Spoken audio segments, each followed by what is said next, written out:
The Dirt. We're here with Mr. William T. Loose Video. You've probably seen all this stuff on Facebook, all the crazy GoPro footage on the sprint cars. What's up, man? How you doing today? Just doing my camera thing. I think I got 5 or 6 cameras out. We got the 360 camera out. We're gonna hang that on the guardrail. That might be some crazy stuff later.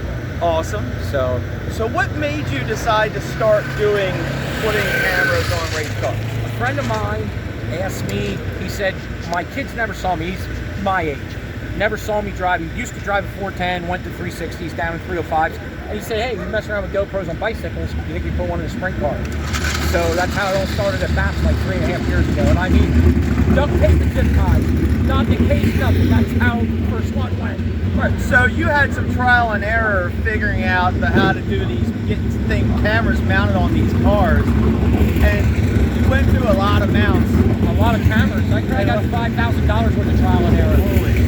$500 cameras. Last year, what did I just throw 3 or 4 of them? Last year? So, That's crazy. there's definitely a large learning curve. So you started making your own mounts, and now you're selling your own GoPro mounts because you couldn't find anything that was like up to snuff. Up to snuff, or was there all the time, or, you know, you put it on occasionally, 20, 30 times a year. We're hitting 100 races a year. These cameras are on these cars from hot laps to the finish of the A. Man, I tell you, you see the footage, there's nothing like it. Now you're seeing it everywhere. Oh, yeah, you will, but, you know, you know what? The main reason I did this is just so people can see how awesome the sport is. I look at it this way: if they're doing it, I'm all for it.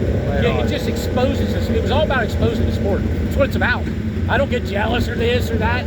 And you know, even if someone's got their own camera, I got 27,000 people following me. Right. They're not going to have the following. So what got you into dirt track racing? I grew up at Trim's Automotive in North Lebanon, home of the 25 car. Kramer Williams, Snooky Smellbaker, Jimmy Boyd. So some pretty heavy hitters were in that car. Awesome. I spent a lot of time in that shop. I won every race. Oh yeah? Yeah. So you're hanging out there with your My dad worked there at night, so yeah, I was at the shop. I was magnafluxing heads. I was in charge of gas and tank. Yeah. You weren't gonna just sit around. It's different in the 70s. You weren't sitting around. So you could get some wrenches in your hand. What were the big tracks that you were going to? Well, he won. Go to every weekend. Well, that's what Penn National ran, and it was right in their backyard. And they won a championship, I believe.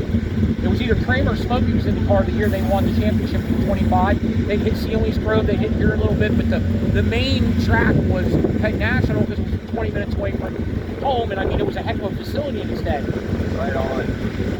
And then you know, you had a lot of heavy hitters in Lebanon. You had the Tobias clan, you had Lebanon Pattern Shop. You had a pretty nice little hotbed of sprint car activity right there.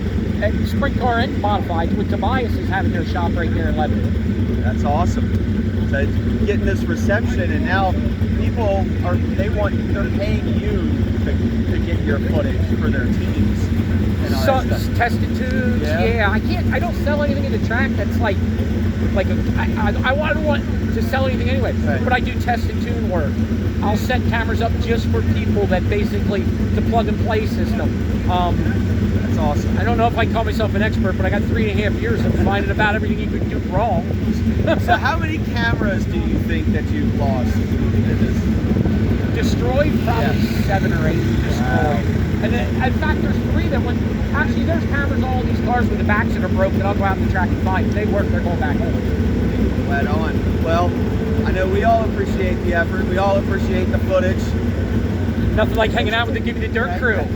Thanks, Hanging man. out, taking a couple of minutes. See you next time. See ya.